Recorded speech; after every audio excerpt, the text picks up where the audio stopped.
Hi hello welcome back to my YouTube channel okay with A K. ഇന്ന് night ആയപ്പോൾ ഞങ്ങൾക്കൊരു birthday treat ഉണ്ടായിരുന്നേ. പെട്ടെന്ന് കോൾ വന്നു, റെഡിയായി പോയി, അങ്ങനെയായിരുന്നു. ഒരു അൺഎക്സ്പെക്റ്റഡ് ആയിട്ടുള്ളൊരു കോളായിരുന്നു. അങ്ങനെ വൈകുന്നേരം ഒരു 7 മണിയൊക്കെ ആയപ്പോഴത്തേക്കും നമ്മൾ വീട്ടിൽ നിന്ന് ഇറങ്ങി നേരെ പോയത് വെട്ടുകാടായിരുന്നു. വെട്ടുകാടിലെ അവിടുത്തെ പ്രോഗ്രാമൊക്കെ ഓൾറെഡി കഴിഞ്ഞിട്ടുണ്ടായിരുന്നു. സ്റ്റോളും കാര്യങ്ങളും എല്ലാം അവിടെ തന്നെ ഉണ്ടായിരുന്നു. നമ്മൾ ഓണ സമയത്ത് നിശാഗന്ധിയിൽ കണ്ട പോലത്തെ ആ ഒരു ഗോസ്റ്റ് ഹൗസിൻ്റെ ആ സെയിം സാധനം ഇവിടെ ഉണ്ടായിരുന്നു കേട്ടോ. അതുകൊണ്ട് അത് കയറിയില്ല, ഓൾറെഡി നമ്മൾ കണ്ടതാണല്ലോ. അതുകൊണ്ട് ഇനി ഒന്നുകൂടെ കയറേണ്ട കാര്യമില്ല എന്ന് കരുതി കണ്ടില്ല. പിന്നെ കുഞ്ഞു പിള്ളേർക്കുള്ള റൈഡും കാര്യങ്ങളൊക്കെ ഉണ്ടായിരുന്നു. കുറേ നേരം അവിടെ നിൽക്കാനൊക്കെ നല്ല രസമായിരുന്നു. പിന്നെ കുറച്ച് നേരം കടലിൽ പോയി അവിടെ നിന്നു, അവിടെ കുറച്ച് നേരം ടൈം സ്പെൻഡ് ചെയ്തു. പിന്നെ സ്റ്റോളൊക്കെ കയറി കണ്ടായിരുന്നു. അത്യാവശ്യം നല്ല വിലക്കുറവിൽ സാധനങ്ങളൊക്കെ ഉണ്ടായിരുന്നു. നാട്ടിൽ വരുന്നതും നാട്ടിൽ നിന്ന് തിരിച്ചു പോകുന്നതെല്ലാം കണ്ണടച്ച് തുറക്കും മുമ്പേ തീർന്നു പോകും. ആ കുറച്ച് ദിവസങ്ങളിൽ ഹോൾഡ് ചെയ്യുന്ന മെമ്മറീസ് എന്ന് പറഞ്ഞു കഴിഞ്ഞാൽ അത് നമ്മുടെ മനസ്സിൽ ഒരു കൊല്ലം വരെ നമ്മളെ മൈൻഡ് പിടിച്ച് നിൽക്കാൻ പറ്റിയിട്ടുള്ള അത്രയും കുറേ മെമ്മറീസ് ഹോൾഡ് ചെയ്തിട്ടായിരിക്കും ഇവിടെ നിന്ന് എന്തായാലും പോകുന്നത്. മെയിനായിട്ടെന്ന് വെച്ചാൽ ഇപ്പം ഞാൻ കല്യാണം കഴിഞ്ഞ സമയത്ത് എനിക്ക് ഏറ്റവും കൂടുതൽ കിട്ടിയിട്ടുള്ള കുറേ കാര്യങ്ങളിൽ ഒരു കാര്യമാണ് ഇതുപോലെ ഇങ്ങനെ പുറത്തു പോവുക. എൻ്റെ ഹസ്ബൻഡിൻ്റെ ഫ്രണ്ട്സ് എന്ന് പറയുമ്പം എൻ്റെ ഫ്രണ്ട്സ് പോലെ തന്നെയാണ്. ഞാൻ അവരുമായിട്ട് പെട്ടെന്ന് തന്നെ മിങ്കിളായി. ആദ്യം തൊട്ടേ അങ്ങനെ തന്നെ എനിക്ക് ഫസ്റ്റ് ടൈം കാണുന്നതായിട്ടോ അങ്ങനെയൊന്നും ഒരു ഫീലൊന്നും ഇല്ലായിരുന്നു. ലൈക്ക് നമ്മൾ കോളേജിലൊക്കെ പഠിക്കുന്ന സമയത്ത് എങ്ങനെയാണ് അതുപോലെ പുറത്ത് പോയി തിരിച്ചു വരുമ്പോൾ നമ്മളെ ബാറ്ററിയൊക്കെ ഫുള്ളായിട്ട് ചാർജായി എന്നൊക്കെ പറയുന്ന പോലത്തെ ഒരു അവസ്ഥയിലാണ് തിരിച്ചു വരാറ്. നമ്മളെ ഇങ്ങനെ പോകുന്നതൊക്കെ ചിലപ്പോൾ പെട്ടെന്നായിരിക്കും, ചിലപ്പോൾ പെട്ടെന്ന് ഇരിക്കുന്ന സമയത്തായിരിക്കും പോവാൻ തിരിച്ചു വരാം അങ്ങനെയൊക്കെ വിചാരിക്കുന്നത്. ഞാൻ ഈ പറഞ്ഞ കുറച്ച് കാര്യങ്ങളെല്ലാം കുറേ ഗേൾസിന് റിലേറ്റബിൾ ആയിരിക്കും. ബിഫോർ മാരേജ് ആഫ്റ്റർ മാരേജും ഒരുപാട് വ്യത്യാസമുള്ളവരുണ്ടായിരിക്കും.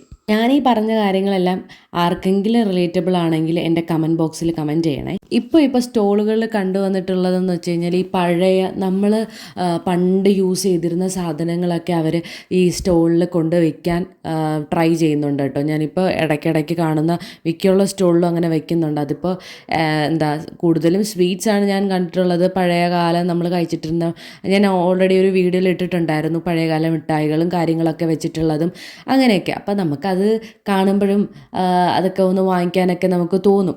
പിന്നെ കുഞ്ഞുമക്കൾക്കൊക്കെ വന്നു കഴിഞ്ഞാൽ ഒരുപാട് വെറൈറ്റി ആയിട്ടുള്ള ടോയ്സൊക്കെ ഇവിടെ നിന്ന് വാങ്ങിക്കാൻ വേണ്ടി പറ്റും കേട്ടോ. ഇഷ്ടം പോലെ ഉണ്ട്. അതുപോലെ തന്നെ ഗേൾസിനൊക്കെ ആണെങ്കിൽ കുറേ കമ്മൽ അങ്ങനത്തെ സാധനങ്ങളെല്ലാം അത്യാവശ്യം നല്ല രീതിയിലുള്ള കളക്ഷൻ തന്നെ ഇവിടെ ഉണ്ടായിരുന്നു കേട്ടോ. അത് കഴിഞ്ഞിട്ട് ഇത് നിങ്ങൾക്ക് ഓർമ്മയുണ്ടോ, ബൈനോക്കുലർ? പണ്ടെല്ലാം ഇതിൻ്റെ ഉള്ളിൽ കൂടി നോക്കുമ്പോൾ ഇങ്ങനെ പലത് കാണാൻ വേണ്ടി പറ്റും. അങ്ങനെ അത് കുറച്ച് നേരം നോക്കിയിരുന്നു കേട്ടോ. ഇതൊക്കെ നമുക്ക് നൊസ്റ്റ് തരുന്ന കുറച്ച് കാര്യങ്ങളാണ്. ഇതുപോലെ വേറൊരു സംഭവം ഉണ്ടല്ലോ, ക്യാമറ പോലത്തെ വന്നിട്ട് അതിലിങ്ങനെ ക്ലിക്ക് ചെയ്യുമ്പോൾ ഓരോ പിക്ചർ ഇങ്ങനെ മറഞ്ഞ് പോകുന്നത്. അങ്ങനെ ഒരുപാട് കാര്യങ്ങൾ ഇവിടെ നിന്ന് തന്നെ കാണാൻ വേണ്ടി ഉണ്ടായിരുന്നു. ഞാൻ ഓണത്തിന് പോയപ്പോൾ ഉള്ള വീഡിയോ ഞാൻ പറഞ്ഞിരുന്നു, ട്രിവാൻഡ്രം ഓൾവേസ് ഓണാണ്. ഓരോ ഫംഗ്ഷൻ കഴിയുമ്പോഴും അടുത്ത ഫംഗ്ഷനായിട്ട് വരും. ഇപ്പോൾ വെട്ടുകാട് കഴിയുമ്പോൾ ഇനി അടുത്ത ഭീമാപ്പള്ളി ആവും. അത് കഴിയുമ്പോൾ അടുത്തത് ക്രിസ്മസിലോട്ട് പോവും. ക്രിസ്മസ് ഒന്ന് കഴിഞ്ഞ് വരുമ്പം ഉത്സവത്തിലോട്ട് പോവും. അങ്ങനെ എപ്പോഴും ഇവിടെ ഒരു ഉത്സവം, ഒരു ആഘോഷമായിട്ട് പൊയ്ക്കൊണ്ട് തന്നെ ഇരിക്കും. ഇവിടെ താമസിക്കുന്നവർക്ക് ഒരിക്കലും ഒരു ബോറടിക്കോ അങ്ങനെയൊന്നുമില്ല.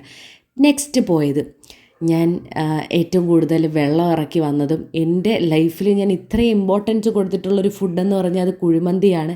എൻ്റെ ഹെൽത്തിനെ അഫക്റ്റ് ചെയ്തിട്ടുള്ളതും ഈ സാധനം തന്നെയാണ്. എങ്കിലും ഞാൻ അവോയ്ഡ് ചെയ്യാത്ത ഒരു കാര്യമാണ് കുഴിമന്തി. പിന്നെ എന്നെപ്പോലെ എത്ര പേര് മന്തി ഫാൻസാണ്? മന്തി ഇഷ്ടമുള്ളവരുണ്ട്. എനിക്ക് മന്തി ഒഴിവാക്കാനേ പറ്റില്ല എന്നുള്ളവരെങ്ങനെ എത്ര പേരുണ്ട്? ഞാൻ അങ്ങനെ ഒരു കൂട്ടത്തിൽ പെട്ടിട്ടുള്ള ഒരാളാണ്. എനിക്ക് മന്തി അങ്ങനെ ഒഴിവാക്കാനൊന്നും പറ്റുമൊന്നുമില്ല. പക്ഷേ ഇവിടെ നിന്ന് നാട്ടിൽ വരുമ്പോൾ മാത്രമേ ഉള്ളൂ ആ ഒരു മന്തി കഴിക്കൽ. ഇവിടെ നിന്നില്ല എന്നുണ്ടെങ്കിൽ അത് ഇല്ല. അതുകൊണ്ടാണ് ഞാൻ വരുമ്പോൾ മാക്സിമം എനിക്ക് പറ്റുന്ന രീതിയിലുള്ള ഫുഡെല്ലാം ഞാൻ കഴിച്ചിട്ടായിരിക്കും ഇവിടെ നിന്ന് പോകുന്നത്. അപ്പോൾ എന്തൊക്കെ പറഞ്ഞാലും എല്ലാ ഫുഡും ഓർഡർ ചെയ്തിട്ട് അവസാനം കറങ്ങി തിരിഞ്ഞ് നോക്കി മെനു കാർഡ് മൊത്തം നോക്കും വേറെ വെറൈറ്റി കഴിക്കാൻ വേണ്ടി പറ്റുമെന്ന്. പക്ഷേ ഇല്ല, എങ്ങനെയായാലും കറങ്ങി തിരിഞ്ഞ് മന്തി ആയിരിക്കും. മന്തിയുടെ വെറൈറ്റി ആയിരിക്കും ചിലപ്പോൾ പിടിക്കുന്നത്. അല്ലാതെ മന്തി വിട്ടിട്ട് ഒരു കളിയില്ല. എന്തോ എനിക്ക് പൊറോട്ടയും ചിക്കനും രാവിലെ കഴിക്കാൻ തോന്നിയതുകൊണ്ട് ആ സമയത്ത് അത് കഴിച്ചു. പിന്നെ അത് മാത്രമല്ല, വെളുപ്പം കാലത്ത് വേറെ മന്തിയൊന്നും കട അവൈലബിൾ അല്ലായിരുന്നു, അതുകൊണ്ട് അത് കഴിച്ചു. പക്ഷേ എപ്പോഴും എൻ്റെ ഓൾ ടൈം ഫേവറേറ്റ് ആയിട്ടുള്ളത് മന്തിയാണ്. അങ്ങനെ ആരെങ്കിലും ഉണ്ടോ മന്തി ഫാൻസ് ആയിട്ടുള്ളവർ? പക്ഷേ ഞാൻ ഒത്തിരി ക്വാണ്ടിറ്റി ഒന്നും കഴിക്കാറൊന്നുമില്ല. അത്യാവശ്യം കുറച്ച് മാത്രമേ ഞാൻ കഴിക്കാറുള്ളൂ. നമ്മൾ മന്തി എന്ന് പറയുമ്പോൾ തന്നെ ഒരുപാട് കഴിച്ച് പിന്നെ വയ്യാതായ അവസ്ഥ തന്നെ ആയിരിക്കും കഴിക്കുന്നത്. പക്ഷേ എങ്കിലും എനിക്ക് ഒരുപാട് ക്വാണ്ടിറ്റി കഴിക്കാനൊന്നും പറ്റില്ലായിരുന്നു. അങ്ങനെ ഫൈനലി മന്തി വന്നു. ഞാൻ ഇത്രയും നേരം ബർത്ത്ഡേ ആണ്, ട്രീറ്റ് ആണ് എന്നൊക്കെ പറഞ്ഞല്ലോ, ആരുടേതാണെന്ന് പറഞ്ഞില്ലല്ലോ. ഇപ്പം വെള്ളം കുടിച്ചില്ലേ, ആ ചേട്ടൻ്റെ ട്രീറ്റ് ആണ് കേട്ടോ. അങ്ങനെ ഭയങ്കര ഹാപ്പിനെസ്സോട് കൂടി ഞാൻ മന്തിനെ നോക്കി 2 വീഡിയോസൊക്കെ എടുത്തു. അത് പ്ലേറ്റിലോട്ടാക്കി. ഇനി ഞാൻ കഴിക്കാൻ പോവാണ്. ശരിക്കും പറയാലോ, കാണുന്ന പോലെ ഒന്നുമല്ല, കഴിക്കുന്നതിൽ ഒരു ടേസ്റ്റും ഇല്ലായിരുന്നു. ഇതിൽ മൊത്തം ജീരകത്തിൻ്റെ ടേസ്റ്റ്. നമ്മൾ എന്താ പറയുക, ജീരക വെള്ളം കുടിക്കില്ലേ, അതുപോലെ തന്നെ ചിക്കൻ ആയാലും ഭയങ്കരമായിട്ട് ഡ്രൈ ആയിപ്പോയി, ജ്യൂസി ആയിട്ടോ ഒന്നും ഇല്ലായിരുന്നു. എനിക്ക് തോന്നുന്നു അവർ കുറച്ച് മുന്നേ ഉണ്ടാക്കി ആണെന്നാണ് എനിക്ക് തോന്നുന്നത്. ഒരു ചൂട് അങ്ങനത്തെ കാര്യങ്ങളൊന്നും ഇല്ലായിരുന്നു. ചൂടൊന്നും ഇല്ലാതെ നമുക്ക് പെട്ടെന്ന് കഴിക്കാൻ വേണ്ടി പറ്റി.